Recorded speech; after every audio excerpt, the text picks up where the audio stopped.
ఓం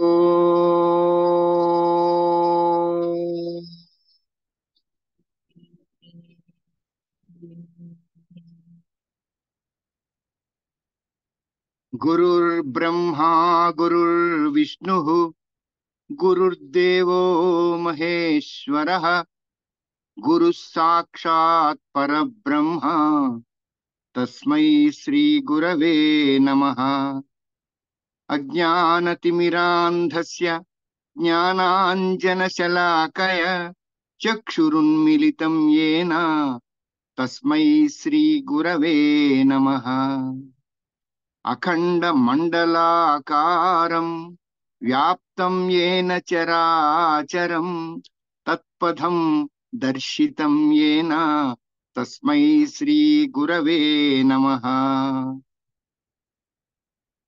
స్థాపకాయ చ ధర్మస్య సర్వధర్మస్వరూపిణే అవతార వరిష్ఠాయ రామకృష్ణాయ తే నమః. ఓం నమః శ్రీయతిరాజాయ వివేకానంద సూరయే సచ్చిత్ సుఖ స్వరూపాయ స్వామినే తాపహారిణే స్వామినే తాపహారిణే. యోగ సాధనకు సిద్ధంగా ఉన్న మీ అందరికీ కూడాను ఆశీర్వాదాలు. చక్కగా యోగా గురించిన విషయాలను, వివరాలను, విశేషాలను మీ అందరూ సాధన చేసుకునేందుకు అనుగుణంగా అధ్యాపన చేస్తూ ఉన్న అధ్యాపకులందరికీ కూడా నా ప్రణామాలు. YIC యోగా ఇన్స్ట్రక్టర్ కోర్స్ అనేది ఎస్ వ్యాస యూనివర్సిటీ అనే వారు రూపొందించారు. మన అదృష్టం కొద్దీ ఆ కోర్సులో ఈరోజు చేరి మనం అందులో ఒక భాగస్వామి యోగా అనే ఒక అద్భుతమైన సాగరంలో ఈదడానికి సిద్ధపడి సాగరంలో ఈదుతూ ఉన్నాం. ఈ YICలో రెండు అంటే థియరీ పార్ట్ ని రెండుగా విభజించారు. మనం ప్రథమం చూస్తున్నాం, అంటే మొదటి థియరీ భాగాన్ని చూస్తున్నాం అన్నమాట. ఇది 3 బ్లాకుల కింద విభజించబడింది అని చెప్పేసి మనం ఆదిలో చెప్పుకున్నాం. 3 బ్లాకుల్లో ఒక బ్లాకు రెండో బ్లాకులో ఆఖరి యూనిట్ అన్నమాట. ఇది 5వ యూనిట్ ఈ రోజుతో సంపూర్ణం అవుతుంది. తరువాత యూనిట్ 3 మొదలవుతుంది అన్నమాట. ఇది పాఠ్యాంశం యొక్క వివరాలు, పాఠ్య బోధన విధానం అన్నమాట. ఇది ఈ రోజు మనం నేర్చుకోబోయే యూనిట్ 5లో ఏమిటి, మనం యోగా స్ట్రీమ్స్ అనే దాన్ని తెలుసుకున్నాం. 4 యోగాలు ఉన్నాయి. అంటే యోగా 4 విధానాలుగా నేర్చుకోవచ్చు, 4 మార్గాలు, 4 స్ట్రీమ్స్, 4 ప్రవాహాలు. ఏ ప్రవాహంలో దూకినా సరే నువ్వు చేరే గమ్యం మాత్రం ఒక్కటే.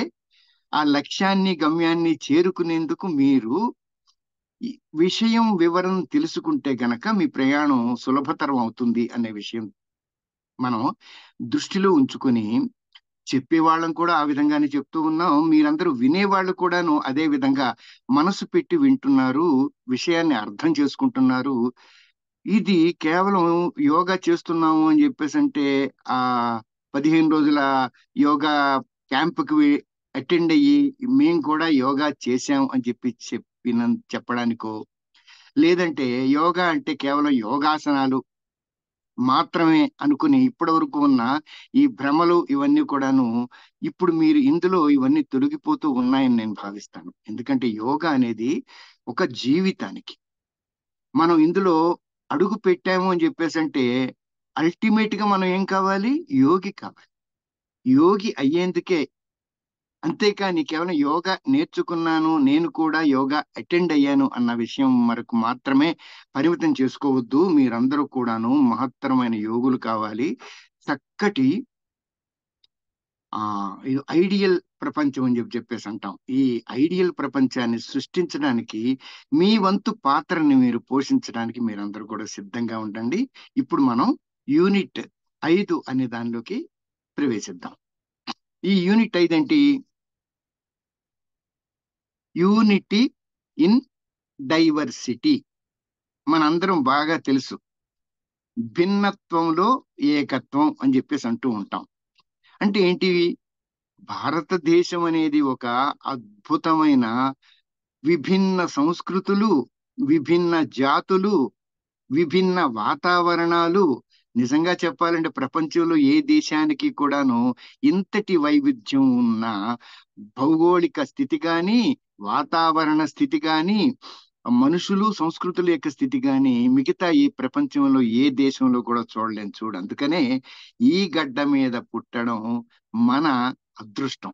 కేవలం ఇంకో విషయం తెలుసా మీకు? ఈ గడ్డ మీద పుట్టారు అంటే మీరు కారణ జన్ములు.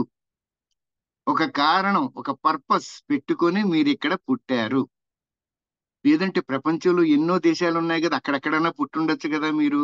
కానీ ఇక్కడే ఎందుకు పుట్టారంటే ఎందుకు ఒక పర్పస్ ఉందన్నమాట మీ జీవితంలో. మీ ద్వారా నెరవేర్చబడవలసిన ఒక అద్భుతమైన కార్యక్రమం ఉంది. దయచేసి అది రియలైజ్ అవ్వండి. అంటే అది ఏ ఉద్దేశ్యంతో మీరు ఇక్కడ పుట్టాము, మనం పుట్టిన దానికి ఒక పర్పస్ ఉన్నది, ఈ పర్పస్ ని మనం నెరవేర్చాలి అని. అంతేకాని ఇహ పుట్టాం, ఇహ పెరిగాం, ఏదో తిన్నాం, పడుకున్నాం, నిద్ర లేచాం, మళ్ళీ తిన్నాం, పడుకున్నాం, నిద్ర లేచాం అన్నదానికి మాత్రమే పరిమితం కావద్దు.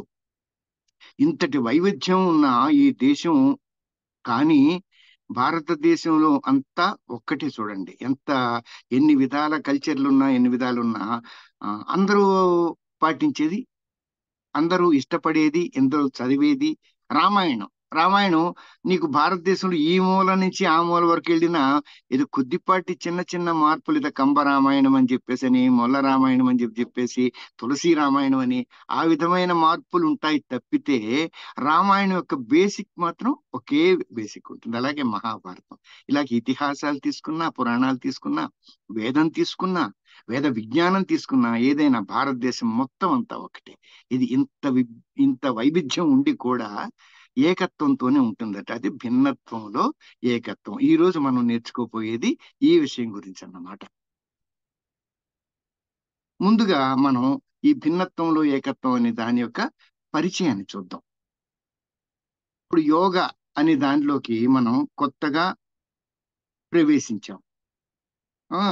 భారతదేశంలో అత్యధికంగా విద్యను అభ్యసించడానికి ఆ అనేక గ్రంథాలు ఉన్నాయి. ఇది యోగా నేర్చుకోవడానికి కోసం కావలసిన, యోగిగా నువ్వు మారాలి అనుకున్నప్పుడు, అందులో ప్రవేశించినప్పుడు చూస్తే ఒక్కసారి మతిపోతుంది నీకు. ఎందుకంటే ఇక్కడ యోగా మీద ఉన్న సాహిత్యం ప్రపంచంలో ఏ దేశం కూడా లేదు. అది మనల్ని ఒక విధమైన దిగ్భ్రాంతికి కూడా గురి చేస్తుంది అనమాట. ఉన్నవేవో మార్గాలు కూడా 4 మార్గాలు. ఈ 4 మార్గాలు కొంత సహాయం చేస్తాయి. కానీ అందులో ఏ మార్గం నీకు మంచిది అనేది తేల్చుకోవాలి అన్నప్పుడు నువ్వు అలాంటి కన్ఫ్యూజన్ దానికి గురవుతావు అనమాట.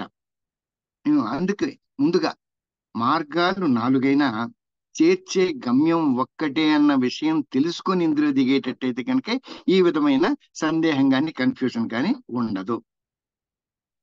ఇన్ని విధానాలు ఉన్నా సరే దాని వెనుకున్న లక్ష్యం ఏంటి? ఒక్కటే. ఏంటవి? ఈ అన్ని మార్గాలు నిన్ను విడివిడిగా అయినా ఒకే గమ్యాన్ని చేరుస్తాయి. 2, మనస్సులో జరిగే నిర్మాణాత్మక నిర్మాణం అంటారు. ఇది చాలా విశేషమైన పదం అనమాట. అంటే ఏంటంటే స్ట్రక్చరల్ ఫార్మేషన్ అని చెప్పేసి అంటాం. అంటే మనస్సులో మనం ఇప్పుడు ఏం చేస్తున్నాం, ఒక విధానంలో ఒక బిల్డింగ్ ఏ విధంగా అయితే నిర్మిస్తున్నామో అదే విధంగా యోగ విజ్ఞానాన్ని ఒక హర్మ్యంలాగా, ఒక భవనం లాగా నిర్మించుకుంటూ వస్తున్నాం అనమాట. దాన్ని స్ట్రక్చరల్ ఫార్మేషన్ అని చెప్పేసి అంటే ముందు పునాది వేస్తారు, తర్వాత పిల్లర్లు వేస్తారు, తర్వాత స్లాబ్ వేస్తారు. బిల్డింగ్ నిర్మాణం చేయడంలో ఏ విధమైన పద్ధతులు తర్వాత స్టెప్ బై స్టెప్ వాడతారో అదే విధంగా మనం కూడా యోగలో ప్రవేశించినప్పుడు, యోగ సాధకులుగా యోగ గురించిన అధ్యయనం చేస్తూ ఉన్నప్పుడు మనం ఖచ్చితంగా స్ట్రక్చరల్ ఫార్మేషన్ జరుగుతుందన్నమాట. ఇప్పుడు ఈ స్ట్రక్చరల్ ఫార్మేషన్ అంటే ఇప్పుడు ఒక్కొక్క దేశంలో ఒక విధంగా ఉంటుంది, అలాగే కొండలున్న ప్రాంతంలో ఒక విధంగా ఉంటుంది, ప్లెయిన్ అంటే ఇక్కడ మామూలుగా మన నదీ ప్రవాహ మైదానాల్లో ఒక విధంగా ఉంటుంది. కానీ ఈ జ్ఞాన మార్గాలు 4 వేరు వేరైనా సరే, ఇది ఏది తీసుకున్నా జరిగే స్ట్రక్చరల్ ఫార్మేషన్, నీ యొక్క మానసిక స్థితి ఉంది కదా, స్ట్రక్చరల్ ఫార్మేషన్ ఏ విధమైన నిర్మాణం జరుగుతుందో ఆ నిర్మాణం మాత్రం ఒకే విధంగా ఉంటుంది. ఈ రెండు విషయాలు మీరు మనసులో బాగా పట్టించుకోండి. గమ్యం మాత్రం ఒకటే, విధానాలు వేరైనా గమ్యం ఒకటే. అలాగే ఏ విధానాన్ని తీసుకున్నా సరే నీ యొక్క నిర్మాణం మాత్రం ఖచ్చితంగా జరుగుతుంది అన్నమాట, ఒకేలాగా జరుగుతుంది. స్వామి వివేకానంద ఈ విషయం మీద మాట చెప్తారనమాట. భారతదేశం స్వతంత్రం అనంతరం పునర్నిర్మాణంలో మనం కేవలం ఆకాశ హర్మ్యాలు అని చెప్పేసి అంటాం కదా, అంటే మల్టీ స్టోరీడ్ బిల్డింగ్స్, ఈ మల్టీ స్టోరీడ్ బిల్డింగ్స్ నిర్మించడం, అధునాతన సాంకేతికతని అభివృద్ధి చేయడం, ధన సంపదను పెంచి సర్వ సమృద్ధి కల దేశంగా రూపొందించడం మాత్రమే కాదు. అంటే ఇదంతా భౌతికమైన విషయమే. మనం మన గత విలువలు, అంటే మనం ఎంత గొప్ప సంస్కృతి మనది ఉన్నది, సనాతన ధర్మం అని చెప్పేసి అంటూ ఒక అద్భుతమైన ఆ ఉమ్, సంఘాన్ని, ధార్మిక పరంగా నిర్మించబడిన ఆ ఆ ఐడియాలజీ ఏదైతే ఉందో, ఈ ఐడియాలజీ, ఈ గత విలువల్ని మళ్ళీ మనం పునరుద్ధరించుకోవాలి. ఎందుకంటే స్వతంత్రం వచ్చింది అని చెప్పేసి అని అనుకున్నాం. ఎంతకాలం మనం ఆ, చాలా కాలం దాస్యం ఉండి స్వతంత్రం తెచ్చుకున్నాం. మరి స్వతంత్రం వచ్చిన తర్వాత ఆధునిక భారతదేశం అనే నిర్మాణం చేస్తూ ఉన్నప్పుడు ఈ ఆధునిక భారతదేశాన్ని ఏ విధంగా నిర్మించాలి అంటే, కేవలం సంపద పరంగా పెంచితే అభివృద్ధి అయిపోతుందా? అలాగే ఆకాశ హర్మ్యాలు నిర్మించి సాంకేతికత, అద్భుతమైన సాంకేతికత, కొత్త కొత్త విషయాలు కనిపెట్టడం, ఏదో స్పేస్ లోకి రాకెట్లు పంపించాము, ఆ, ఎవరిని మీద ఆధారపడకుండా అణుశక్తిని ఉపయోగించడం నేర్చుకున్నాం అన్న విషయాలు ఒక్కటే కాకుండా, మనం మన గొప్ప సంస్కృతి, ఋషుల సంస్కృతి మనది భారతదేశం అనేది. ఈ ఋషుల సంస్కృతిని, ఆ గత విలువలను, ఆ వ్యక్తు అత్యద్భుతమైన వ్యక్తిత్వం వారి ఋషులది, వారి వారసులమే మనం కాబట్టి మనలో కూడా ఆ వ్యక్తిత్వం ఉన్నది. కాకపోతే మనం ఏమైందంటే 1000 సంవత్సరాల దాస్యం వలన దీన్ని మర్చిపోయి ఈరోజు విషయం తెలియక యూరప్ ఓ, యూరోపియన్ ఆలోచన విధానం, విద్యా విధానం, వీటన్నిటికీ అలవాటు పడిపోయి మనం అంటూ మనం తెలుసుకోలేని స్థితిలో ఉన్నాం. కానీ ఇప్పుడు మనం తెలుసుకోవాల్సిన అవసరం ఉన్నది. భారతీయ సంస్కృతి చాలా గొప్పది, అద్భుతమైన ఉన్నతమైన సంస్కృతి. ఇందులో వైవిధ్యం ఉన్నది, భిన్నత్వం ఉంది, సృజన శక్తి ఉంది. దీన్నే మనం ఏమంటాం, సనాతన ధర్మం అంటూ ఉంటాం. కాబట్టి వివేకానందులు చెప్పినట్లుగా సనాతన ధర్మం పునాది అనే ప్రాతిపదిక మీద ఒక అద్భుతమైన సంఘాన్ని, అద్భుతమైన ప్రపంచాన్ని మనం సృష్టించాలి. దానికి నాంది, ఆది మన భారతదేశంలోనే. ఇప్పుడు ఎవరైతే ఈ కోర్సులో చేరి మీరందరూ కూడాను యోగాభ్యాసం, యోగ సాధన చేస్తూ ఉన్నారో, మీ వంటి వ్యక్తుల వలన ఇది జరగవలసి ఉన్నది. ఉద్దేశం, ఇది ఈ సబ్జెక్టు యొక్క ఉద్దేశం ఏంటంటే, ఈ ఈ యూనిట్ లో మీరు ఏం నేర్చుకోబోతున్నారు? భారతీయ సంస్కృతిలో ఉన్న వైవిధ్యం, అయినా ఇంతటి వైవిధ్యం ఉన్న అందులో ఉన్న ఏకత్వం, విభిన్న యోగ మార్గాలు ఏకగమ్యంగానే చేరుస్తాయి అనే విషయాలన్నీ కూడా మీరు ఈ యూనిట్ లో పరిశీలించబోతున్నారు. భారతదేశంలోని అబ్బురపరిచే భిన్నత్వం అనే విషయాన్ని చూద్దాం. నిజంగానే ఇంత భిన్నత్వం ఉందే అని ఆలోచిస్తే చూడండి. హిమాచల్ ప్రదేశ్ లో వాళ్ళు ఒకలా ఉంటారు, రాజస్థాన్ లో వాళ్ళు ఒకలా ఉంటారు, పక్కనే ఉన్న గుజరాత్ లో వాళ్ళు ఒకలా ఉంటారు, కలకత్తా వాళ్ళు బెంగాలీస్ ఒకలా ఉంటారు, మధ్యప్రదేశ్ లో ఉండే వాళ్ళు ఒకలా ఉంటారు, అలాగే దక్షిణ భారతదేశపు 4 రాష్ట్రాలు, ఆంధ్రప్రదేశ్ కానివ్వండి, తమిళనాడు కానివ్వండి, కేరళ కానివ్వండి, కర్ణాటక కానివ్వండి, 4 చూడండి, 4 ఒక విభిన్నమైన సంస్కృతులతో ఉంటాయి. ఇన్ని సంస్కృతులు ఉన్న మనందరం ఎవరు? భారతీయులం. భారతీయులం అనే ఏకత్వంతోనే మనందరం కూడా ముడిపడి ఉన్నాం. మనమే కాదు, నిజంగా ఆలోచిస్తే మనం చూడండి ఎంత ఇంత వైవిధ్యం ఉందని అనుకున్నాం కదా. మన సంగతి సరే పక్కన పెడదాం. విదేశీయుడు ఎవరైనా ఇక్కడికి వచ్చాడు అనుకోండి, వాడైతే అసలు ఆశ్చర్యపోయి తలమొలకలైపోతాడు. ఏంటి ఇది ఎలా సాధ్యం? భారతదేశంలో ఆ మూలాగ్రం అని చెప్పేసి అంటారు. ఆ మూల అని చెప్పేసి అంటేనేమో బద్రీ కేదార్ అంటే ఆ హిమాలయాల మూల. అగ్రం అంటే కన్యాకుమారి అగ్రం అని చెప్పేసి అంటాం కదా, మరి కేప్ కోమరిన్. ఈ కన్యాకుమారి అక్కడ మూడు సముద్రాల కలయికను మనం చూస్తూ ఉంటాం. ఆ మూల అగ్రం వాడు గనక తిరిగాడంటే వాడు ప్రపంచంలో ఏ దేశంలోనూ చూడనన్ని ఉమ్, వైవిధ్యం గల సంస్కృతుల్ని, మనుషుల్ని, భాషల్ని, ఇంకా 14 భాషలు ఆలోచించండి. ఏ దేశంలో అయినా సరే ఇన్ని భాషలు ఉంటాయా? జర్మనీలో జర్మనీ ఉంటుంది, మా ఉంటే ఫ్రెంచ్ ఉంటుంది. ఇంగ్లాండ్ లో ఇంగ్లీషే ఉంటుంది, మా ఉంటే పక్క పక్కన ఫ్రెంచ్ ఇవి ఉంటాయి. కానీ భారతదేశంలో చూడండి, 14 మామూలుగా లిపి ఉన్న భాషలు. అవి కాకుండా మాట్లాడే భాషలు ఎన్నో, లోకల్ లాంగ్వేజెస్ అని చెప్పేసి అంటాం, అవన్నీ ఎన్నో. అంటే ఇంతటి వైవిధ్యాన్ని చూసి ఆ ఫారినర్ అయితే కనుక డెఫినెట్ గా వాడు ఆ ఆ- ఆశ్చర్యపోవడం ఒకటే కాదు, కింద పడిపోతాడు. ఇది ఎలా సాధ్యం? ఇంత వైవిధ్యం ఉండి కూడా మీరంతా ఏకంగా ఉన్నారు అనే విషయం.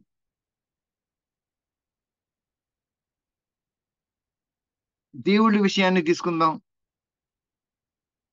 ఆ, రాముడు, కృష్ణుడు, శివుడు, విష్ణువు, సరస్వతి, దుర్గా, లక్ష్మి, ఇలాగా అంతం లేని దేవతలు. ఇది అంటారు మనం, ముక్కోటి దేవతలు ఉన్నారండి అని చెప్పేసి, అంటే 3 కోట్ల మంది దేవతలు. ఈ దేవతలు అనే దానికి ఒక వేరే అర్థం ఉంది, ఆ తర్వాత చెప్తాను అని. ఎందుకు ధీయతే ఇది దేవాత్, ఎవడైతే ఇవ్వగలిగిన వాడో వాడే దేవుడు, వాడి దేవత. దేవత దివ్యమైన గుణం. కాబట్టి మనం దేవతలుగా మారవచ్చా అని చెప్పేసి అంటే యోగాభ్యాసం చేసినందువల్ల స్వార్థం అనే దాన్ని వదిలేతే, అలాగే మనకున్న దాంట్లో ఎదుటి వారితో షేరింగ్ అండ్ కేరింగ్ అని చెప్పేసి అంటాం కదా, పంచుకోవడం, ఇలాంటి విషయాలు వచ్చినాయంటే నీలో ఆ భగవతత్వం, ఆ దివ్యత్వం ఆ అంకురించినట్లే. కాబట్టి మనం అనుకునేట్టుగా ముక్కోటి దేవతలు ఉన్నారు. వారిని ఎంతమంది దేవతల, మిగతా దేశాల్లో చూడండి అయితే ఒక క్రీస్తే ఉంటాడు. ఒక అదే వాళ్ళు కూడా భగవంతుడు కాదు. ఆ, మెసయ్యాస్ అని చెప్పేసి అంటారు. అంటే ఏంటి, ప్రవక్తలు అన్నమాట. మహమ్మద్ కానీ వీళ్ళు కానీ. కానీ మనకో జగద్గురు ఆదిశంకరాచార్యనే తీసుకోండి, లేదంటే రామానుజాచార్యులు తీసుకోండి, మధ్వాచార్యుని తీసుకోండి. అది కాకుండా కొన్ని వేల మంది, తుకారాం కానివ్వండి, భక్తి మార్గంలో కానివ్వండి, జ్ఞాన మార్గంలో కానివ్వండి, మనకి ఎన్నో ఉద్బోధనలు చేసిన అద్భుతమైన చాలా మంది ప్రవక్తలు ఉన్నారు. అలాగే వాళ్ళందరికీ ఉంటే ఒక బైబిల్ ఉంది, ఒక ఖురాన్ ఉంది. ఒక కానీ మన భారతదేశంలో చూస్తే ఆ రామాయణం, భారతాలు లాంటి ఇతిహాసాలే కానివ్వండి, ఆ, తర్వాత 4 వేదాలే కానివ్వండి, 1008 ఉపనిషత్తులే కానివ్వండి, తడికి భాష్యాలే కానివ్వండి, దర్శనాలే కానివ్వండి, అరణ్యకాలే కానివ్వండి, ఒకటి కాదు, ఎంత సాహిత్యం. ఇప్పుడు నిజంగా ఈ యోగాభ్యాసం చేయడానికి సిద్ధపడిన వాడికి వామ్మో ఇంతుందా, ఇంత నేను చదవాలా, ఇంత నేను చెయ్యాలా అని చెప్పేసి అని ఒక లాంటి ఆ ఉమ్, అయోమయ స్థితి, ఒక కన్ఫ్యూజన్ స్థితి, అది కూడా ఏర్పడే అవకాశం ఉందన్నమాట. మరి అలాంటప్పుడు ఇప్పుడు ఇంత వైవిధ్యం ఉంది కదా. భారతీయ సంస్కృతి ఒకటే సంస్కృతి, ఒకటే అని చెప్పేసి నేను ఎలా చెప్పగలం? మరి ఇది కూడా ఆలోచించాలి కదా మనం. అంతశ్చేతన అంటే ఏమంటాం మనం? కాన్షియస్నెస్ అంటాం కదా. ఈ కాన్షియస్నెస్ వలన భిన్నత్వంలోని ఏకత్వం అనే దానికి యొక్క రహస్యం ఏంటంటే అంతశ్చేతన. ఇంత భిన్నత్వం ఉన్నా, ఇంత వైవిధ్యం ఉన్నా, వీటన్నిటిని కలిపే ఒక తాడు ఉందన్నమాట. అది అంతశ్చేతన, ఇన్నర్ కాన్షియస్నెస్. అదేంటి తెలుసుకోవాలి కదా మనం. ఇంతటి ఐక్యతతో మనల్ని అందరినీ కూడా ఒకే భారతీయ సంస్కృతిగా కట్టిపడేసింది అంటే అదే ఆధ్యాత్మికత. దాన్ని ఏమంటాం మనం? ఆధ్యాత్మికత, స్పిరిచువాలిటీ అంటాం కదా. ఈ స్పిరిచువాలిటీ అనేది అంతశ్చేతన అన్నమాట. యోగా, ఆధ్యాత్మిక, వాంగ్మయం అనేవి ఇంతటి వైవిధ్యం ఉన్న మనుషులను కట్టిపడేసి భారతీయ సంస్కృతి అనే ఒక అత్యద్భుతమైన భవనానికి పునాదులుగా నిలిచాయి. ఇప్పుడు మనకు తెలుసు యోగ గ్రంథాలు అనేవి పలు విధాలు, ఏదేమో యోగ మార్గాలు అనేవి పలు విధాలు అనుకున్నాం కదా. చాలా మార్గాలు ఉన్నాయి, కానీ మనకు తెలిసినప్పటికే జ్ఞాన యోగ, రాజయోగ, భక్తి యోగ, కర్మయోగ అంటాం. వీటన్నిటి వెనక ఉన్నది గమ్యం చేర్చే ఆ అంతశ్చేతన ఏంటంటే ఒకటే అన్నమాట. ఇది ఒక ఒక దేవుడు, ఒక చేతనం, ఒక వాస్తవము ఎలా పునాది అయ్యాయి, మనం ఇది కూడా ఆలోచించాలి కదా. ఇంతమందిని కలిపేవి ఎలాగా ఒక పునాది కింద నిలబడ్డాయంటే, ఒక్క విషయం ఆలోచించండి. మనం రకరకాల ఆభరణాలు వేసుకుంటూ ఉంటాం. చేతికి ఉంగరాలు పెట్టుకుంటాం, మెళ్ళకి గొలుసులు వేసుకుంటూ ఉంటాం. ఆ ఎన్ని రకాలు ఉంటాయి మనకు తెలుసు కదా. చెవులకు కమ్మలు, చేతి గాజులు, మెళ్ళో నెక్లెస్, ఏదన్నా కానివ్వండి, కంకణాలు కానివ్వండి, ఆ ఉమ్, ముక్కుకు పెట్టుకునేవి కానివ్వండి, జడలో నాగరాలు కానివ్వండి, ఇన్ని రకాల ఆభరణాలు మనం వాడుతూ ఉంటాం. వీటన్నిటిలో ఉన్న మూల వస్తువు ఏంటి? బంగారం. బంగారం ఉన్నందువల్లే బంగారంతో ఏ నగైనా సరే చేయగలుగుతాం. అంటే ఇంతటి వైవిధ్యం కూడాను ఉండే ప్రాథమిక వస్తువు ఏం చెప్పేసి అంటే పదార్థం బంగారం. బంగారం ఉండబట్టి ఇవన్నీ చేసుకున్నాం. అలాగే సముద్రం ఉంది. సముద్రంలో మనం చూస్తే నిరంతరం కూడాను అలలు లేస్తూ ఉంటాయి. ఎన్ని అలలు అవి లెక్కలేనంతగా. ప్రతి అల కూడాను నాకు నేను అలను అని చెప్పేసి భావిస్తూ ఉంటుంది. ఆ అల మీద ఉన్న నురుగు కూడా నేను ఈ అల పైన ఉన్న నురుగుని అని భావిస్తుంది. కానీ లేచిన అల ఏమవుతుంది? మళ్ళీ అదే సముద్రంలో కలిసిపోతుంది. అంటే నీరు అల కింద మారి పైకి లేచి, అదే నీరు నురగ కింద మారి ఆ అల పైన ఉండి, మళ్ళీ అది ఎక్కడికి లయం అయిపోతుందంటే మళ్ళీ అదే సముద్రంలోకి. ఎందుకంటే నీరే కదా అది. అంటే అలలు వేరైనా సరే సముద్రం ఒక్కటే. అలలోనూ సముద్రంలోనూ ఉన్నది నీరు ఒక్కటే. అలాగే అంటే ఈ ఉదాహరణలన్నీ ఏంటంటే మనకి అంతశ్చేతన అనేది ఎలా ఉంటుంది అనేది తెలియడం కోసం. పదార్థాన్ని బట్టే వస్తువులు తయారవుతూ ఉంటాయి. అంటే ఉమ్, మనం వాడే కుండలు, మట్టి పాత్రలు అని చెప్పేసి అంటాం. ఎన్ని రకాలు ఉంటాయి? ప్రమిదల దగ్గర నుంచి మొదలు పెట్టుకొని పెద్ద పెద్ద బాణాల వరకు ఉండేవి. రకరకాల ఆ మృణ్మయ పాత్రలు, మృత్తికా పాత్రలు అని చెప్పేసి అంటాం. మట్టితో చేయబడిన పాత్రలు. వీటన్నిటిలో ఉన్నది ఏంటి? మట్టి. అది దీని సూత్రం, దీని ప్రాథమిక ఆ ఆకారం. ఈ మట్టి ఉండబట్టే ఏ వస్తువు అయినా, ఏ పాత్ర అయినా తయారయింది. అలాగే ఇప్పుడు అద్దాలు ఉంటాయి. అద్దాలు రకరకాల రంగుల్లో ఉంటాయి. మనకు తెలుసు. వర్ణ పట్టికలోకి వచ్చేంటంటే విబ్జార్ అని చెప్పేసి అంటాము, ఇంద్రధనుస్సు అని చెప్పేసి అని, ఆ violet, IndiGo blue, green, yellow, orange, red అని చెప్పేసి అంటాం కదా. ఈ ఎన్ని రంగులు ఉన్న అద్దాలున్నా ఈ అద్దాల వెనకాల లైట్ వేసినప్పుడు ఈ అద్దాలన్నీ ప్రకాశిస్తాయి. రకరకాల రంగుల్లో ప్రకాశిస్తాయి. ఇన్ని రకాల రంగుల్లో చక్కగా ప్రకాశిస్తూ ఉన్నట్టు వాటి వెనక ఉన్న రహస్యం ఏంటి? ప్రకాశం. ప్రకాశం ఉంటే కదా ఇవి వెలుగుతాయి.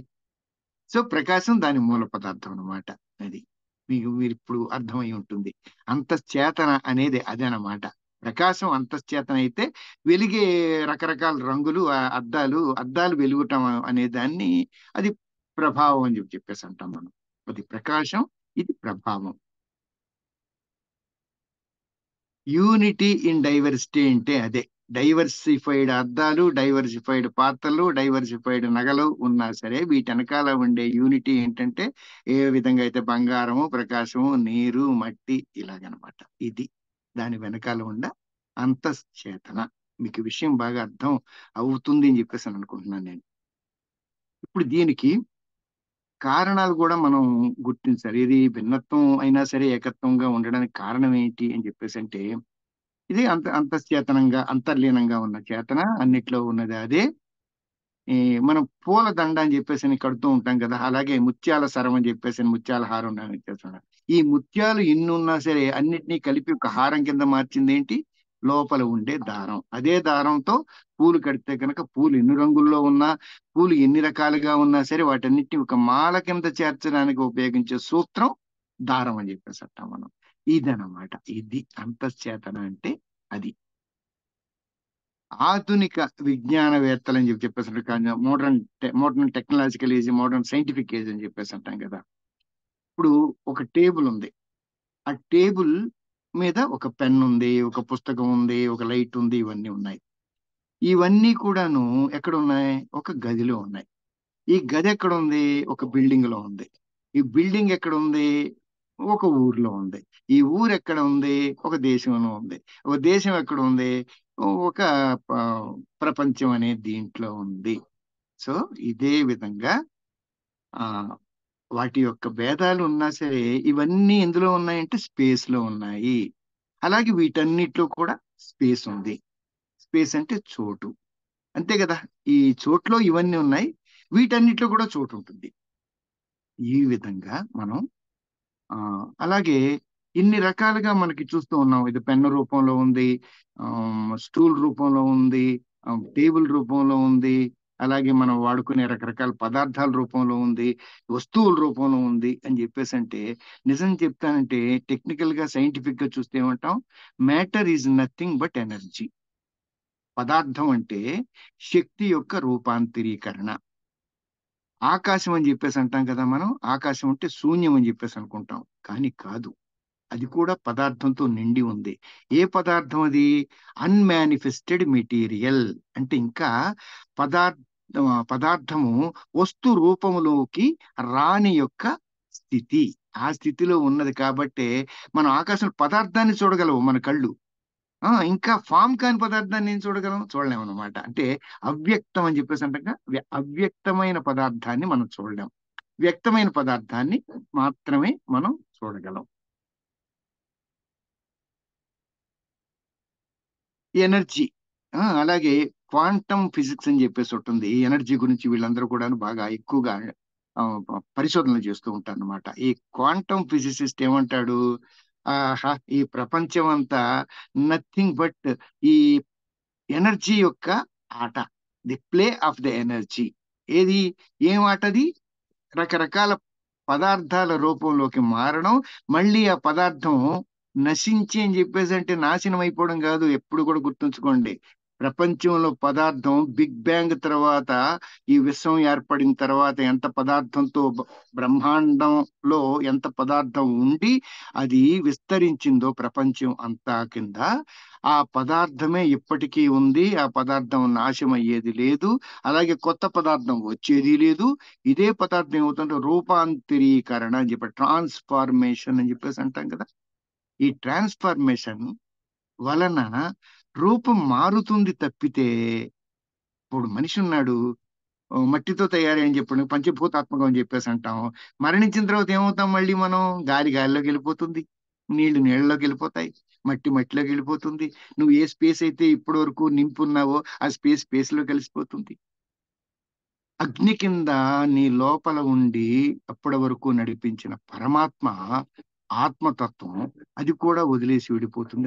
అగ్నిలో కలిసిపోతుంది, విశ్వాగ్నిలోకి లీనమైపోతుంది అని చెప్పేసి అంటారు. మళ్ళీ పోనీ అక్కడితో ఆగిపోతుందా?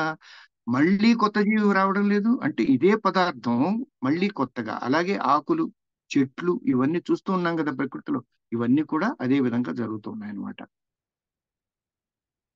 ఈ శక్తి యొక్క ప్లే అని చెప్పేసి అంటారు. ఈ శక్తి ఆడుతున్న నాటకమే ఈ ప్రపంచం. ఇది భౌతిక విజ్ఞాన శాస్త్రం యొక్క దృష్టి ప్రకారం. అయితే మరి యోగా, ఆధ్యాత్మిక విజ్ఞానం, సాహిత్యం ఏం చెప్తుందంటే, ఇదిగో ఇదే చెప్తుంది అది కూడాను. స్పేస్ లో, సృష్టిలో ఏ విధంగా అయితే గనక ప- పదార్థం అంతా కూడా రూపుదిద్దుకుందో, అదే పదార్థం తిరిగి తిరిగి రూపాంతరీకరణ జరుగుతుంది, చెందుతుంది. ఇది కూడా నాశనం అయ్యేది లేదు అన్న విషయాన్ని మన యోగ విజ్ఞానం కూడాను అదే విషయాన్ని, అంటే కొత్తగా టెక్నికల్ గా సాంకేతికంగా చెప్పడం కాదు. ఏనాడో మన ఋషులు ఈ విషయాన్ని దర్శించి గ్రహించి చక్కగా వారి జీవితాల్లో ఆపాదించుకున్నారు. అదే రకరకాల విజ్ఞాన శాస్త్రాల కింద వచ్చినాయి. అప్పట్లోనే ఆయుర్వేదం కానివ్వండి, వాస్తు శాస్త్రం కానివ్వండి, ఇలాంటి అద్భుతమైన శాస్త్రాలన్నీ కూడాను ప్రకృతిని పరిశీలిస్తూ ప్రకృతిలో వారు పొందిన అనుభవాల్ని, వీటన్నిటినీ కూడాను చక్కగా మనకి తెలియజేశారు. అదే మనం వేద విజ్ఞానం అని చెప్పేసి అని అంటూ ఉంటాం అనమాట. అంటే ఇప్పుడు వీటన్నిటి వెనకాల ఉన్నది ఆ శక్తి ఏంటి? అదే శక్తి కదా ఇదంతా పదార్థాల కింద మారుతుంది, రకరకాల వస్తువుల కింద, రకరకాల జీవుల కింద.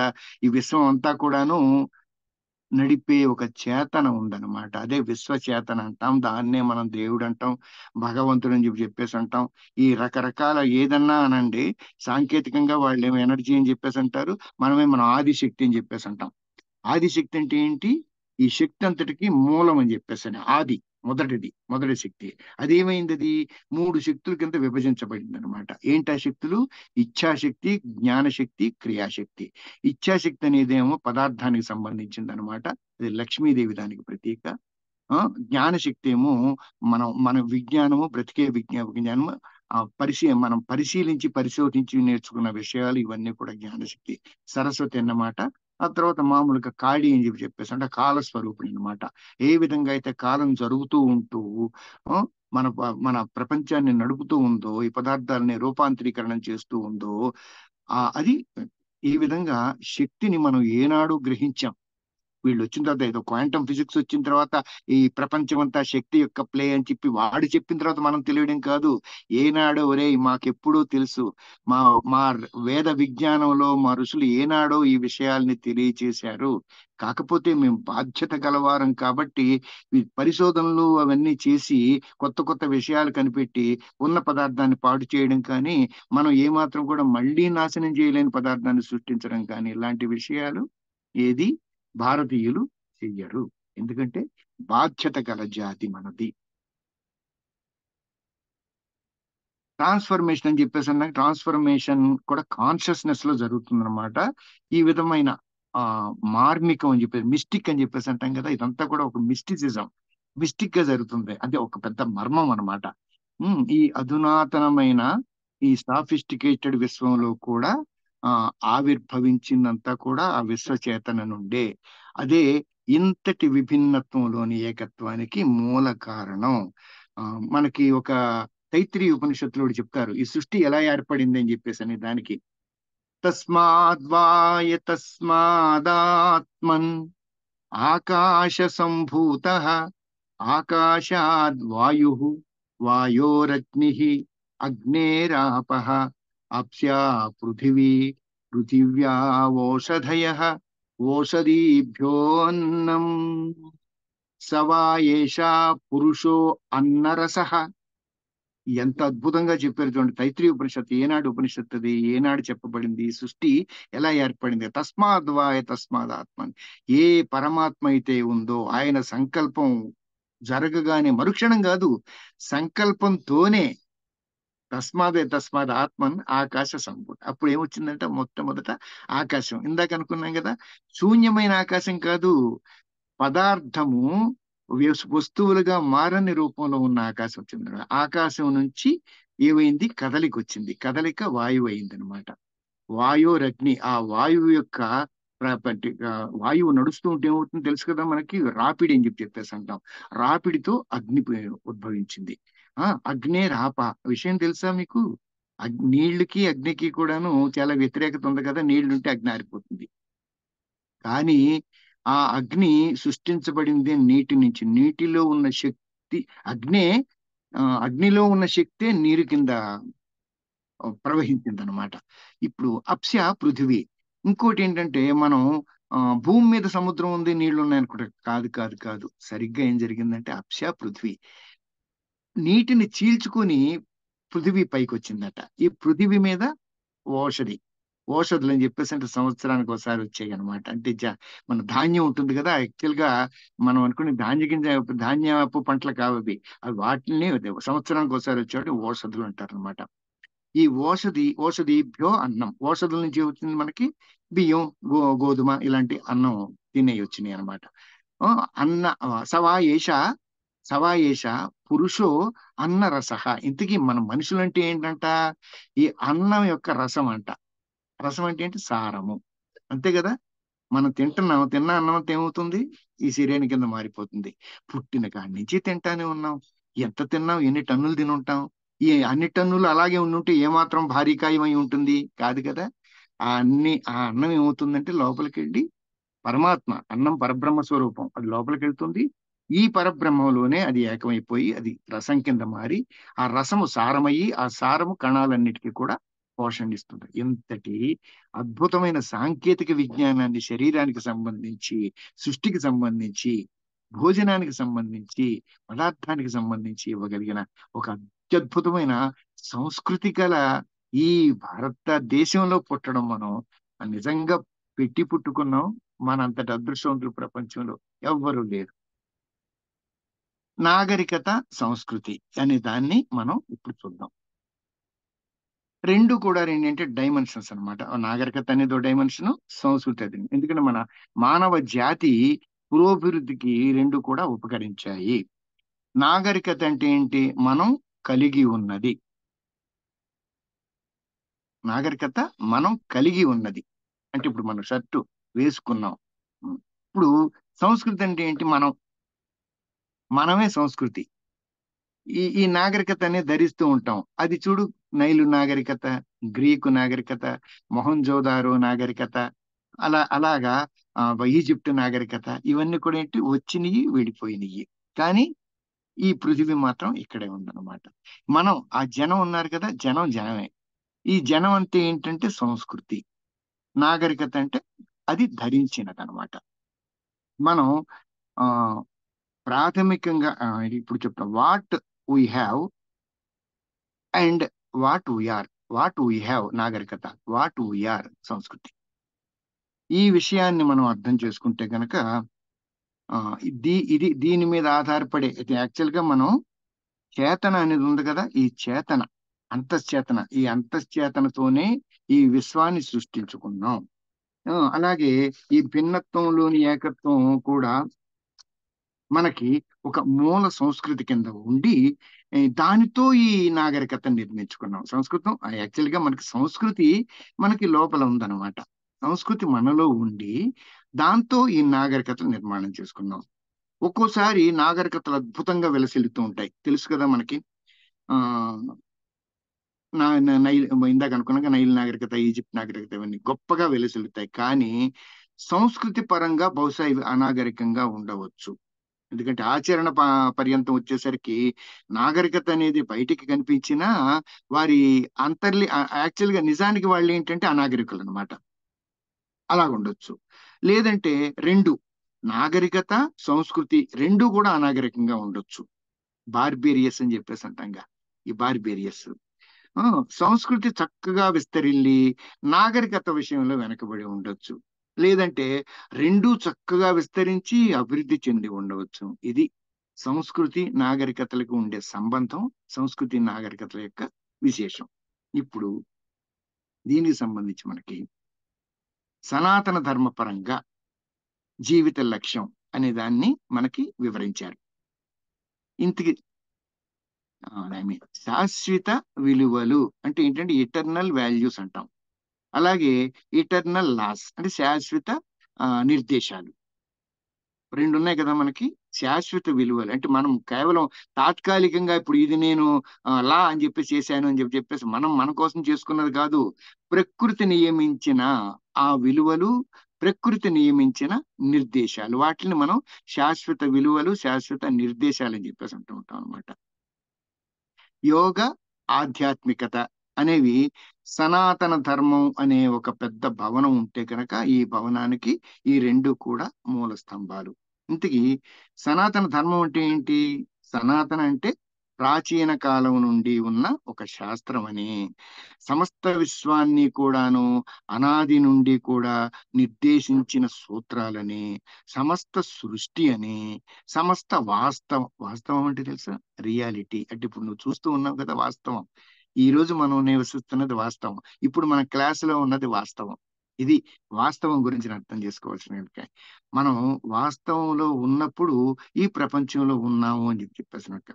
ఉంటే ఉన్నాము, ఇది వాస్తవం.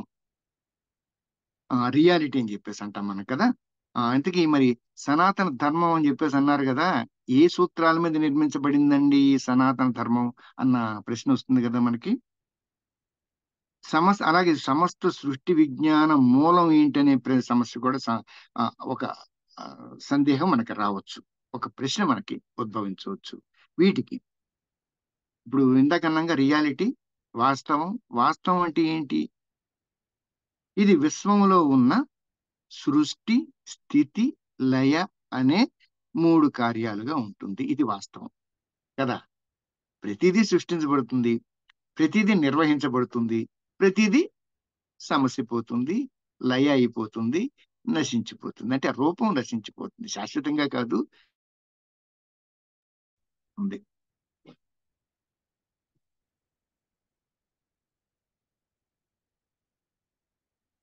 ఈ 3 కార్యకలాపాలు కూడాను స్తరాలు మారుతూ ఉంటాయన్నమాట.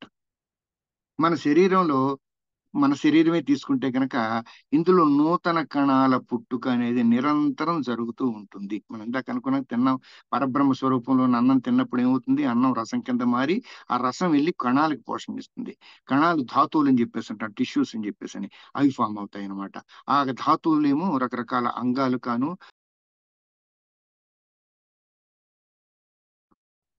రకరకాల విషయాల కింద అది రూపుదిద్దపడుతూ ఉంటుందన్నమాట.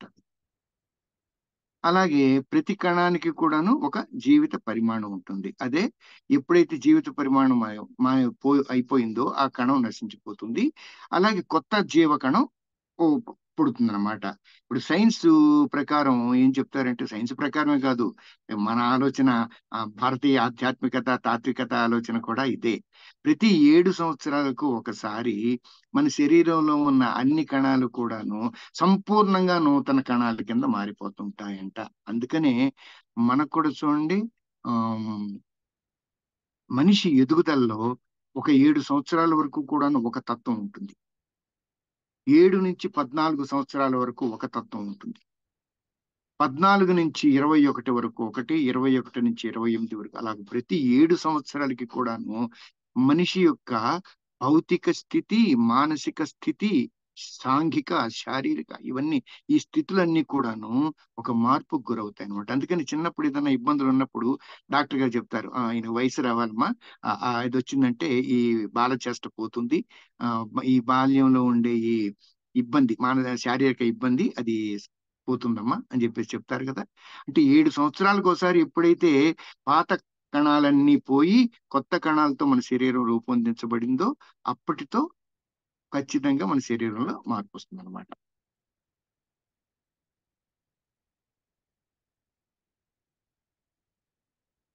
అది పాత కణాలన్నీ వదిలేసి కొత్త కణాలతో మన శరీరం రూపొందించబడుతుంది. అంటే నవ్యత్వాన్ని ప్రతి 7 సంవత్సరాలకి ఒకసారికి సంపూర్ణంగా సంతరించుకుంటుంది అనమాట మన శరీరం.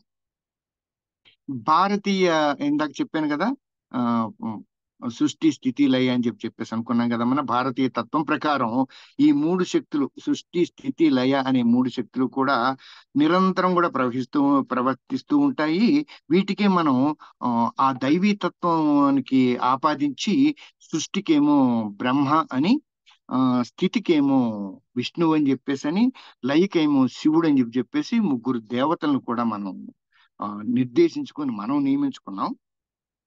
వీటిని మనం ఏమంటామన్నా ట్రినిటీ, త్రిమూర్తులు అని చెప్పేసి అని మనం ఈ మూర్తి రూపంలోని సృష్టి స్థితులు అయ్యారనమాట. మనం అది మన ఆ జరిగే కార్యక్రమానికి ఒక రూపం వస్తే గనక ఇలా ఉంటారు వీళ్ళు అని చెప్పేసి. అయితే వీటన్నిటిని యాక్చువల్గా మనకు సృష్టి, స్థితి, లయలకి మూలం ఏంటంటే అంతఃచేతనం అని చెప్పేసి అనుకున్నాం కదా, అదే పరబ్రహ్మం. ఈ 3 త్రిమూర్తులకు కూడాను మూల రూపం, మూల శక్తి, వీరందరికీ కూడాను ఇవి నిర్వహించే శక్తిని సంతరిస్తున్నవాడు, ఇస్తున్నవాడు ఎవరయ్యా అని చెప్పేసి అంటే దాన్ని మనం బ్రహ్మం అని చెప్పేసి అంటాం, పరబ్రహ్మ అని చెప్పేసి అంటాం. అది పరబ్రహ్మే, శుద్ధ చైతన్యం, ప్యూర్ కాన్షియస్నెస్, దాని పేరే పరబ్రహ్మ. ఈ త్రిమూర్తుల్ని నిర్దేశించేది వారికంటే ఉన్నతమైన స్థరం ఇది. మన సనాతన ధర్మం అనే సంస్కృతి యొక్క పునాది. మనం కొంతమంది అంటూ ఉంటారు, ఏంటండి జీవితం, వ్యధవ జీవితం అని చెప్పేసి అని. బుద్ధి లేని వాళ్ళు, అర్థం చేసుకోలేదు వారి జీవితాన్ని. నిజంగా మన జీవితం చాలా అర్థవంతమైంది. నువ్వు ఒక పర్పస్ కోసం ఇక్కడ పుట్టావు. మనం ముందుగానే మన ఈ కార్యక్రమం మొదల్లోనే అనుకున్నాం మనం, పర్పస్ లేకుండా ఎవడో కూడా ఇక్కడ జన్మించడం జరగదు. కానీ మనం ఆ పర్పస్ ని గ్రహించలేక దాన్ని ఉపయోగించుకోలేకపోతున్నాం అన్నమాట. ఈ విషయంలోనే మనం యోగలోకి వెళ్ళింది ఎందుకు అని చెప్పేసి, ప్రవేశించింది ఎందుకు అని చెప్పేసి అంటే ఈ విషయం మీద ఆంతరిక జ్ఞానం తెలుసుకునేందుకు, అంతరాత్మ అంటే ఏంటి, అంతఃచక్షు అంటే ఏంటి అనే విషయాలు తెలుసుకునేందుకు అనమాట. మన జీవితం చాలా అర్థవంతమైంది. దీనికో లక్ష్యం ఉంది. దీనికో గమ్యం ఉంది. అలాగే దానికో మార్గదర్శనం కూడా ఉంది. మన జీవితం ఏదో అనుకోకుండా యాక్సిడెంట్ అంటాం కదా! అబ్బే! యాక్సిడెంట్ ఏమాత్రం కాదండి. ఒక పర్పస్ తోనే వచ్చింది. పర్పస్ తోనే పుట్టడం జరిగింది. పెరుగుతూ ఉన్నాం మనం. ఈ సాధించాల్సింది ఏదో ఉందన్నమాట. ఈ ఉద్దేశం మన జీవితంలో మనకి మనకి తెలియకుండానే ఇమడ్చబడి ఉంది. కాకపోతే మనం గ్రహించట్లేదు అంతే. అది దిగులుకు తావులేని సంపూర్ణ ఆనంద స్థితి. ఎప్పుడు ఏడుస్తా ఉంటాం మనం. నా జీవితం ఎంత, ఏది జరగదు అని చెప్పేసి. ఆనంద స్థితి నుండి మనల్ని మనం యువతలు తెచ్చుకుంటాం. అంటే మెడిటేషన్ అని చెప్పేసి అంటాం. భావాతీత స్థితి అనుకున్నప్పుడు భావాలకు అతీతమైన స్థితి. కానీ ఏం చేస్తూ ఉన్నాం? నిరంతరం నువ్వు ఆ భావాతీత స్థితిలో ఉంటుంది. అసలు యాక్చువల్ గా నీ శరీరం నిరంతరం ధ్యాన స్థితిలోనే ఉంటుంది. కానీ మనం ఏం చేస్తున్నాం? మనం ఏదో ఒక పని కల్పించుకొని ఆ ధ్యాన స్థితిని భంగపరుస్తూ అధ్యాన స్థితికి వెళ్తూ ఉన్నాం అన్నమాట. ఆ అధ్యాన స్థితిని తీసేయాలంటే ఏం చేయాలి? ఏం చేయకుండా కూర్చో. మనసులో ఏ ఆలోచనలు లేకుండా ఉండడం సాధ్యమా? కాదు. వచ్చే ఆలోచనలని నువ్వు పట్టించుకోకుండా పాసివ్‌గా, సాక్షిగా ఉండు. ఆ ఆలోచనలకి ప్రభావితం అయిపోయి నువ్వు నీ ధ్యానాన్ని భంగం చేసుకోమాక. మనం చేసే పనే అది. కాబట్టి సరిగ్గా అర్థం చేసుకుంటే ధ్యానం కోసం ఒక చోట కూర్చోవడం గాని, ఆరైంది మనం ధ్యానం చేయాలి అనుకోవడం కాదు. నిరంతర ధ్యానంలో ఉండొచ్చు. అజపా జపం అంటాం గదా! జపం చేయాలంటే చేతికి ఇది మాల ఉండాల్సిందేనా? మాల పట్టుకొని 1, 2, 3, 4 అని చెప్పేసి చేస్తేనే అదేనా 108 పూసలతో చేస్తేనే జపమా? కాదు. గాయత్రిలో మాకు చెప్తారు. అజపా జపం అని చెప్పేసని. అంటే ఏంటి? నిరంతరం నీ మనసు ఆ నామాన్ని జపిస్తూనే ఉండాలన్నమాట. మరి ఏదైనా పనిలో ఉన్నప్పుడు నామజపం అటు సాగుతూ ఉంటుంది. నువ్వు ఇటు మాట్లాడే మాటలు మాట్లాడుతావు. ఇప్పుడు నేను నీతో మీ అందరితో కూడా మాట్లాడుతూ విషయం చెప్తూ కూడా లోపల నిరంతరం కూడాను ఆ స్ట్రింగ్ అది జరుగుతూనే ఉంటుందన్నమాట. అది అజపా జపం. ఈ స్థితి మనం అందరం సాధించొచ్చు. అది కేవలం కొంత సాధన వల్లనే మీకొచ్చిందండి అని చెప్పేసి అనుకోవాల్సిన అవసరం లేదు. ఇదే సాధన చేస్తే మీరు కూడా ఈ స్థితిని పొందొచ్చనమాట. అంటే మన ప్రయాణం ఎటువైపు? శుద్ధ చైతన్యం వైపు. ఈ శుద్ధ చైతన్యం వైపు వెళ్ళడం కోసమే ధ్యానం గాని, జపం గాని ఏదన్నా మనకు నిర్దేశించారు అని చెప్పేసంటే ఆ స్థితిని అందుకునేందుకు ఈ విషయం అర్థం చేసుకొని మనం ఈ పయనం అటువైపుగా మనం సాగిద్దాం. ఇంతకీ మన పయనం ఎటు? ఒకసారి ఆలోచించుకోవాలి గదా! పయనం మనం ఎటు? స్వేచ్ఛ, స్వతంత్రం. వీటి గురించిన వివరాలు చూద్దాం. మనం ఈ ప్రయాణంలో కొన్ని ఒకే విధంగా అంటే సిమిలారిటీస్ ఉంటాయి. ఇలాగే ఉంది, అలాగే ఉంది, అలాగే ఉంది అని చెప్పేసని. ఈ సాధనా మార్గం అనేది యోగ విధానం ఏదైనా ఒకేలా ఉంటది. సాధనా మార్గం మాత్రం అంటే ఇప్పుడు మనం జ్ఞాన యోగంలో ఒకలాగా, కర్మయోగంలో ఒకలాగా అలా కాదు. సాధనా మార్గం ఏదైనా సరే విధానం మాత్రం ఒకటే ఉంటుంది. అది స్వార్థపరత్వం. నాకు, నాది, నా వారు అనే దాని నుంచి పరమార్థం వైపు, నిస్వార్థం వైపు వెళ్ళడం. ముందు నిస్వార్థం. స్వార్థం వదిలితే నిస్వార్థం అవుతుంది. నిస్వార్థం వదిలితే పరమార్థం ఆటోమేటిక్‌గా జీవిత పరమార్థం అంటాం గదా! ఇదన్నమాట దీనర్థం. స్వార్థాన్ని నెమ్మదిగా ఒకేసారి టక్కని చెప్పి తీసేసి, ఆహా! నేను నిస్వార్థపరుడినండి అంటానికి అవకాశం లేదు. స్వార్థం అనేది నీకు సంబంధించినయి ఒక్కోటి వదులుకుంటూ వెళ్ళలేదు. ఉల్లిపాయ ఉంటుంది గదా! ఉల్లిపాయ పొరలుంటాయి. ఆ! ముందు పొరలతో ఉన్నప్పుడు ఉల్లిపాయగా ఉంటుంది. ఒక పొర తీసేయి, రెండో పొర తీసేయి, మూడో పొర తీసేయి. అలాగే మొత్తం చివరి వరకు తీసిన తర్వాత ఏమి ఉండవు. చివరేదో కొద్దిగా అది కూడా ఇప్పుడు ఉల్లిపాయ ఎక్కడుంది? లేవు. అన్ని పొరలే ఉన్నాయి. ఈ విధంగా మనం మనల్ని ఆవరించి ఉన్న ఒక్కొక్క పొరని కూడా వదిలించుకుంటూ, స్వార్థం అనే పొరలను వదిలించుకుంటూ, నిస్వార్థం వైపు ప్రయాణం చేస్తే పరమార్థాన్ని మనం పొందగలుగుతామనమాట. అలాగే ఇది చేస్తూ ఉన్న కొద్దీ ఏమవుతుంది, మన జీవితంలో శారీరకంగాను, మానసికంగాను మార్పులు వస్తూ ఉంటాయి. మార్పులు కూడాను మన జీవితంలో ఒక నాణ్యతని పెంచుతూ ఉంటాయన్నమాట. ఎదుగుదల అనేది ఉంది కదా మన జీవితంలో ఎదగాలి అని చెప్పేసి అంటాం. జీవితంలో ఎదగాలి అని చెప్పేసి అంటే ఈ ఎదుగుదల లక్షణాలు ఏంటి అనేది కూడా తెలియాలి కదా మనకి. ముఖ్యమైన లక్షణం ఏంటంటే ముందుగా మనం పొందే ఇది ఎదిగాము అన్న విషయాన్ని మనం ఆ, మనకి మనకుగా చెప్పేది దృష్టికి వచ్చేది ఏంటంటే సమత్వం. సమత్వం యోగ ఉచ్యతే. యోగా వల్ల జరిగేది ఈక్వానిమిటీ. కృష్ణుడు చెప్తాడు అర్జున, ఆ సమచిత్తుడవుక, ఏ విధంగా కష్టములకు కృంగక సుఖములకు పొంగక సమచిత్తుడవుక అని చెప్పేసి మనకి దుఃఖేషు అనుద్విగ్న మనాహ సుఖేషు విగత స్పృహ వీత రాగ భయ క్రోధ స్థితధీర్ మునిరుచ్యతే అని చెప్పేసి అని చెప్పాడు కదా. ఆ స్థితి అన్నమాట. ఇది సమత్వం, ఈక్వానిమిటీ. దాన్నే మనం బ్యాలెన్స్ అని చెప్పేసి అంటే సమతుల్యత. అంటే కష్టములకు కృంగక సుఖములకు పొంగక సమచిత్తుడు, సమతుల్యంగా ఉండు. గీతలో సమత్వం యోగ అదే చెప్పారు కదా అప్పుడు. ఆ మానసిక స్థాయిలో అంటే మెంటల్ స్టేట్, భావోద్వేగ స్థాయిలో ఎమోషనల్ స్టేట్, తెలివితేటల స్థాయిలో ఇంటెలిజెన్స్, వీటన్నిటిలో కూడాను ఆ భౌతిక శారీర స్థాయిలో కూడా మనం చిక్కుకొని ఉన్న బంధాల నుండి విముక్తి, విడుదల, అదే స్వేచ్ఛా స్వాతంత్రాల వైపు మన పయనానికి. ముందు బంధాలు విడిపించుకుంటేనే కదా ముందు నువ్వు స్వతంత్రుడు అయ్యావు అని చెప్పేస్తే, ఇక్కడ దాస్య శృంఖలాలు వదిలించుకున్న తర్వాతే భారతదేశం స్వతంత్ర భారతదేశం అయింది. ఆ విధంగా మనం మనల్ని బంధించి ఉన్న ఈ బంధనాలు ఏవైతే ఉన్నాయో అరిషడ్ వర్గాల యొక్క బంధనాలే కానివ్వు, కామ క్రోధ లోభ, అలాగే మనకి మన కోరికలు అధికమైపోయిన వాటి వల్ల కానివ్వు, వస్తు సంపదతో ఇరుక్కుపోయిన కనుక రకరకాల ఈ భావోద్వేగాల వల్ల కానివ్వు చిక్కుకొని ఉన్నంత వరకు కూడాను నువ్వు స్వేచ్ఛా స్వాతంత్రాల్ని పొందలేవు. ఈ స్వేచ్ఛా స్వాతంత్రాల వైపు చేసే ప్రయాణంలో మొట్టమొదటి సూచన ఏంటంటే నువ్వు సమచిత్తత రావడం. అప్పుడు అది ప్రథమ గుణం అన్నమాట. ఈ బంధాల నుండి క్రమక్రమంగా మనం మనల్ని విడుదల చేసుకుంటూ వాటిపైన ఆధిపత్యాన్ని కూడా, అధికారాన్ని కూడా సంపాదించగలుగుతాం. ఇప్పుడు అన్ని యోగ మార్గం అది ఇదేదో ఒక మార్గం ఏమంటే జ్ఞాన మార్గంలోనే చేస్తూ అవుతుందా, కర్మ మార్గంలోనే చేస్తుందా అవుతుందా కాదు. ఏ మార్గంలో చేసినా సరే ఎదుగుదల అనేది ఈ విధంగానే ఉంటుంది. అన్ని సాధన మార్గాలు కూడాను మనల్ని తీసుకెళ్లేది ఈ విధమైన లక్ష్యానికి. ఇప్పుడు యోగ సాధనలో పురోగమిస్తూ ఉన్నత స్థరాలకు వెళ్తున్న కొద్దీ కొన్ని సిద్ధులు, అతీంద్రియ శక్తులు మనలో ఆవిష్కరించబడుతూ ఉంటాయి. ఇవి మనం అనుభవిస్తున్న ఏదో కర్మలు ఉంటాయి కదా.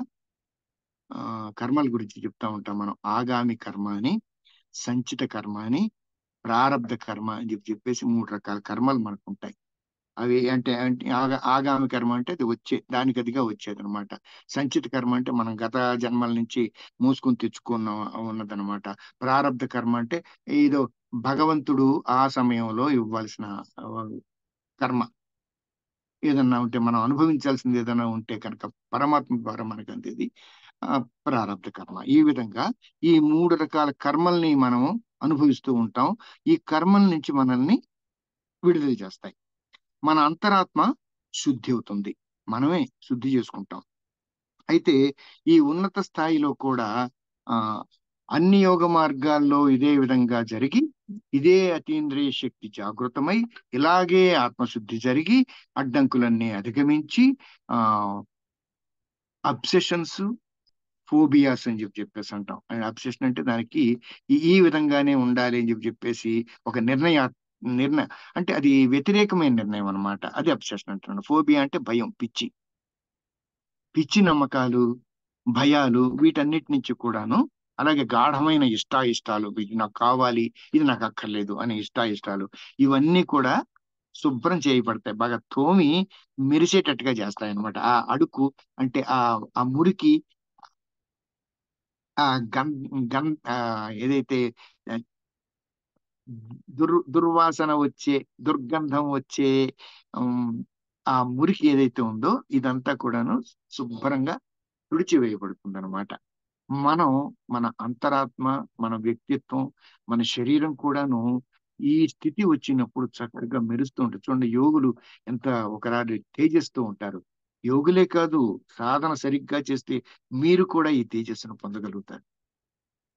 సాధారణంగా మనందరిలో ఉన్న దుర్గుణాలు అంటే నుండి విముక్తి, విడుదల, స్వేచ్ఛ, ఇవన్నీ కూడాను మామూలుగా జరుగుతాయి. ఆ ఈ ఇంతకీ ఈ విముక్తి దేని నుంచి అని చెప్పేసి అనుకున్నాం కదా, ఇప్పుడు మనం ఇందాక అనుకున్నాం దేని నుంచి విముక్తి అంటే అరిషడ్ వర్గాలు అని చెప్పేసి అంటాంగా. అరిషడ్ వర్గములు ఇవి మనలో ఉండే అంతఃశత్రువులు. అరి అంటే శత్రువు, షడ్ అంటే ఆరు. ఇవి ఎంతమంది? ఆరుగురు శత్రువులు మనలోనే ఉన్నారంట. ఇది బయట శత్రువులతో మనం ఫైట్ చేయడం కాదు, అంతఃశత్రువులు అని చెప్పేసి లోపలే ఉన్నారు మనలోనే. అంటే ఉన్నాడు కామ, క్రోధ, లోభ, మద, మాత్సర్యం అనే ఆరుగురు ఉన్నారన్నమాట. వీటిని ఇంగ్లీష్ ఏమంటాం మనం? Desire, anger, miserliness, infatuation, ego and jealousy. ఇవి ఈ ఆరు కూడాను మనలో ఉండే దుర్గుణాలు. దుర్గుణాలు కాదు, మనకుండే శత్రువులు.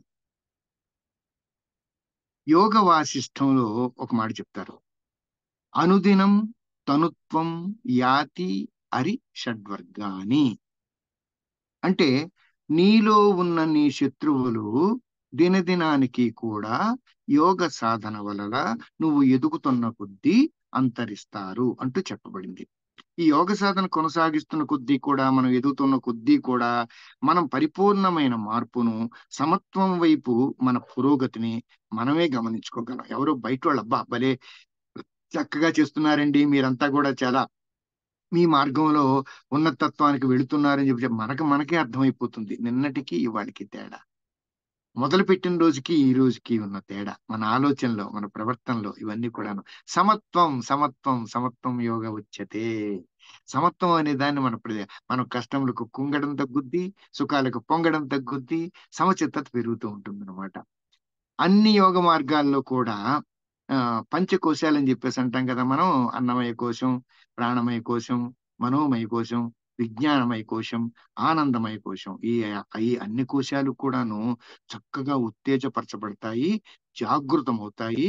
మానవ జీవితాల్లో కనిపిస్తున్న, కనిపించని సంస్కారాలన్నీ కూడా జాగృతమై చక్కగా మన ద్వారా వ్యక్తపరచబడుతూ ఉంటాయి. శారీరకంగా వచ్చే మార్పే కాదు, కనపడని స్థలంలో అంటే ఇది అంతరంగం. ఇది బయటికి బాహ్యంగా కనిపించే బాహ్య ఉపకరణాలు, అంతరిక ఉపకరణాలు అని చెప్పేసి అంటాం కదా కదా.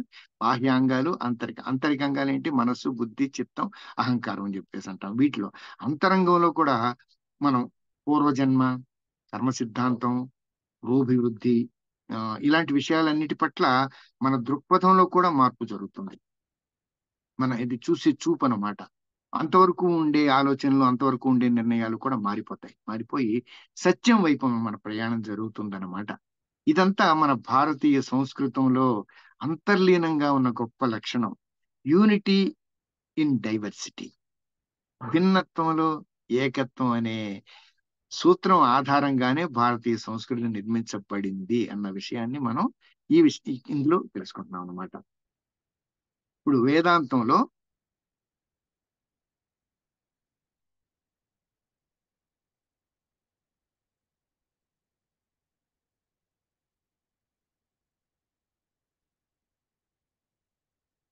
యూనిటీ ఇన్ డైవర్సిటీ అనే దాన్ని ఇంకొంచెం మరింత విశేషాలు, వివరాలు ఉన్నాయి. ఇవన్నీ కూడాను మనం శుక్రవారం నాడు క్లాస్ లో చూద్దాం. దీని యొక్క కంటిన్యూస్ ను ఫ్రైడే చూసుకుందాము. ఎంత అద్భుతమైన జాతి మనది, ఎంత అద్భుతమైన దేశం మనది. ఋషులు జన్మించి నడయాడిన భూమి. మనందరం కూడాను ఆ ఋషులకు వారసులం. ఋషుల నుంచి మనం ఏం నేర్చుకున్నాం? వారు ప్రకృతిలో జీవిస్తూ ప్రకృతిని ఒక పెద్ద పరిశోధనశాల కింద భావించి, వాళ్ళు మనందరి తరపున సైంటిస్టులు అన్నమాట. భారతదేశంలో సైంటిస్టులు అంటే ఋషులు ఈ విధంగా ఉంటారు. వీరే ఋషులు, వీరే సైంటిస్టులు. కానీ ఈ శాస్త్ర పరిశోధనలో మానవ హితమైనవే కనిపెట్టారు, కానీ మానవ అహితమైన విషయాలు ఏ విషయం కూడా కనిపెట్టలేదు. అందుకనే వేద జ్ఞానం అనేది మానవ మానవ సంఘ యొక్క అభివృద్ధికి, మానవ యొక్క వ్యక్తిత్వ అభివృద్ధికి ధార్మిక బద్ధమైన ధర్మబద్ధమైన న్యాయబద్ధమైన మోరల్ వాల్యూస్ అని చెప్పేసి వీటన్నిటిని కూడా సమకూర్చుకొని నిర్మించబడిన అత్యద్భుతమైన సంస్కృతి సౌరభం అన్నమాట. సంస్కృతి యొక్క ఒక విలక్షణమైన ఒక హర్మ్యం, ఒక భవనం. ఈ భవనంలో మనం నివసిస్తూ ఉన్నాం. 1000 సంవత్సరాలు మనం దాస్యంలో బ్రతికాం. ఈ దాస్యం నుంచి బయటకు వచ్చాం. ఆ దాస్యం నుంచి వదలుకోగలిగాం కానీ అరిషడ్ వర్గాలు లోపలుండే ఇష్టాయిష్టాలు అనే దాస్యం మనల్ని ఇంకా పట్టి పీడిస్తూనే ఉంది. ఈ దాస్యం నుండి కూడా మనం బయటపడాలి.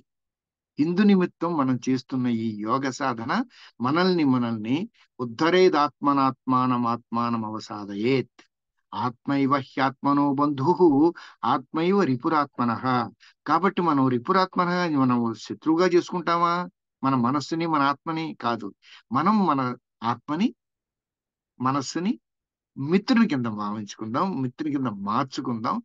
అంటే మన ప్రవర్తన బట్టే అది శత్రువు గాని, మిత్రుడు గాని అవుతుంది. కాబట్టి మన ప్రవర్తన సత్యవర్తనం అయితే గనక, సత్యం వైపే మన ప్రయాణం అయ్యేటట్టయితే గనక, అంతశ్చేతన అనబడే పరమాత్మని గ్రహించడమే మన ప్రయాణం అయితే గనక, మనం ఈ జన్మ ఉద్దేశం లేకుండా ఏ జన్మ ఉండదని చెప్పి తెలుసుకున్నాం కదా. అంటే మన జన్మ యొక్క ఉద్దేశం ఏంటి? మదర్ ఆల్ఫాసా అని చెప్పేసి అరవింద సొసైటీకి చెంది పాండిచ్చేరిలో ఉండే మదర్ ఒక మాట చెప్తారనమాట. క్లింగ్ టు ట్రూత్. సత్యానికి సత్యాన్ని పట్టుకో. ఏ విధంగా? మనకి 2 ధర్మాలు ఉన్నాయి. ఏంటంటే అవి మర్కట కిషోర న్యాయం, మర్కట కిషోర న్యాయము, మార్జాల కిషోర న్యాయం అని చెప్పేసి రెండు న్యాయాలు ఉన్నాయి. ఏంటి ఆ న్యాయాలు? మర్కట కిషోర న్యాయంలో కోతి పిల్ల కోతిని పట్టుకోవాలి. అంటే మనం భక్తుడు కోతి పిల్ల అయితే, భగవంతుడు కోతి అయితే గనక, కోతి పిల్ల కోతిని పట్టుకున్నట్టుగా మనం భగవంతుడిని చరణములే నమ్మితి నీ దివ్య చరణములే నమ్మితి అన్నట్టుగా గట్టిగా పట్టుకోవాలన్నమాట. ఎంత గట్టిగా పట్టుకోవాలి అంటే కోతికి ఏమాత్రం బాధ్యత ఉండదు. అది చెట్ల మీద చూడండి, పైన ఎంతంత పెద్ద ఎత్తైన చెట్ల మీద ఎగిరిపోతూ ఈ కొమ్మ ఆ కొమ్మ ఎగురుకుంటూ వెళ్తుంది. పిల్ల పొట్టని పట్టుకొని ఉంటుంది. ఇప్పుడు బాధ్యత ఎవరిది? కోతిదా కోతి పిల్లదా? నువ్వు గట్టిగా గనక పట్టుకొని ఉంటే గనక అప్పుడు నువ్వు ఈ చెట్టు మీద చెట్టు దాటినట్టుగా నీ జీవితం భవజలది అనే దాన్ని దాటగలుగుతావు. ఏమాత్రం నువ్వు పట్టు జారినా అంత ఎత్తు నుండి కింద పడ్డ కోతి పిల్ల ఏ విధంగా మరణిస్తుందో మనం కూడాను అదే విధంగా. దాన్ని మర్కట కిషోర న్యాయం అంటాం. ఇప్పుడు మార్జాల కిషోర న్యాయం అని ఉంది. అదేంటి? మార్జాలం 7 చోట్ల మారుస్తుందంట పిల్లల్ని పెట్టిన తర్వాత. చూడండి, ఎప్పుడన్నా మీరు చూసారా? పిల్లని నోటితో పట్టుకొని వెళ్తున్నప్పుడు అయ్యో అయ్యో దానికి ఇంత పళ్ళు ఉన్నాయి, ఆ పళ్ళతో కొరికేస్తుందేమో అని చెప్పేసి అని మనకు అనిపిస్తుంది. కానీ పిల్లని చూసారా? ఇలాగ అసలు ఏమాత్రం దాని గురించిన కాన్షియస్నెస్ ఉండదు. అమ్మ తీసుకెళ్తుందిగా, అంతే. ఇంకా అమ్మ తీసుకెళ్తుందనే ఒక నిర్భరత్వం ఎప్పుడైతే దానిలో వచ్చిందో వదిలేసి అలా ఏళ్లాడుతూ ఉంటుంది. చక్కగా బంగారులాగా తీసుకెళ్లి 7 ఇళ్ళు మారుస్తుందంట. అంటే భగవంతుడు ఇది శరణాగతి నువ్వు పొందిన తర్వాత నీదే, ఇంకా నువ్వేం చేసినా నీదే అని చెప్పేసని నిర్భరత్వాన్ని గనక మనం తెచ్చుకుంటే పరమాత్మయే మన గురించి సంపూర్ణమైన బాధ్యతని, రక్షణ బాధ్యతను తీసుకుంటాడు అనమాట. ఇలాగా మనకి అద్భుతమైన 2 న్యాయాలు భారతీయ సంస్కృతిలో చెప్పబడ్డాయి. ఈ విషయం మనం చక్కగా అర్థం చేసుకుందాం. అలాగా మనం ఈ ఒక పర్పస్ఫుల్ లైఫ్ ని గడుపుదాం. మొన్న అనుకున్నాం కదా, మనం జీవితంలో మనం రెండింటిని మాత్రం మర్చిపోకూడదని. ఒకటి పర్పస్ఫుల్నెస్, ఉద్దేశం. 2 మైండ్ఫుల్నెస్, ఏకాగ్రత. ఉద్దేశం, ఏకాగ్రత. మీరు ఈ కోర్సులో చేరారంటే ఒక ఉద్దేశంతో చేరారు. కానీ ఈ కోర్సులో ఇప్పుడు ఖచ్చితంగా ఇప్పుడు మేము చెప్తున్న విషయాలు, అధ్యాపకులందరూ కూడా చెప్తున్న విషయాలు మీరు చక్కగా ఏకాగ్రతతో వినండి, విషయాన్ని అర్థం చేసుకోండి. దీన్ని సాధ్యమైనంత వరకు మీ జీవితాల్లో ఆ ప్రయోగాత్మకంగా చూసి ఆచరణాత్మకంగా పెట్టుకునేటట్లుగా ప్రయత్నించండి. ఆశీస్సులు. స్వస్తి ప్రజాభ్యా పరిపాలయంతాం న్యాయేన మార్గేణ మహిం మహీష. గోబ్రాహ్మణేభ్య శుభమస్తు నిత్యం.